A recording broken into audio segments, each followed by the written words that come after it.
በእርግጠኝነት የሆነ ነገር ቸግሮ ያውቃል። ነገር ግን ያኔ በቸገረው ወቅት በቸገረ ጊዜ ፈራሁት ወይ ደግሞ ሰው ምን ይለኛል ብለህ ያሰብከው ሰው ረድቶሃል፣ አግዞሃል።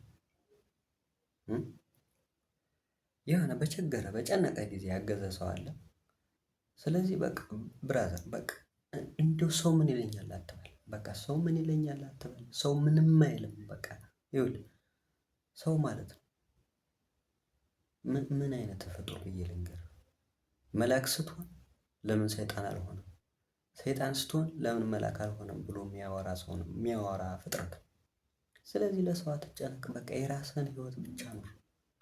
ራስህን ካላወጣህ በዚህ ዘመን ማለት ነው በ21ኛው መቶ ክፍለ ዘመን ራስህን ካላወጣህ ማንም ላንተ የሚቆም የለም። እርግጠኛ ነኝ መቃብር ራሱ ላትቀበር ትችላለህ። ወደፊት ማለት ነው ላይቀብሩህም ይችላል። ሌላውን ተው፣ ስትቸገር መደገፍ ምናምን እሱን ተውና ላትቀበርም ትችላለህ። አትጨነቅ ለሰው፣ አትፍራ። መስራት ያለብህን ነገር ስራ፣ ማድረግ ያለብህን ነገር አድርግ። ሰው የፈለገውን ያወራ፣ የፈለገውን ይበል። እንዴ ሰው እኮ ዝቅ ስትልለት የሚረግጥህ፣ ከፍ ስትል ደግሞ መሰላልህን የሚሰብር ፍጥረት ነው። ለዚህ ሰው ለምን ትጨነቃለህ? ይኸውልህ አንተንና ፈጣሪን ብቻ ይዘህ ወደፊት ተራመድ። ፈጣሪን ብቻ አታስከፋ።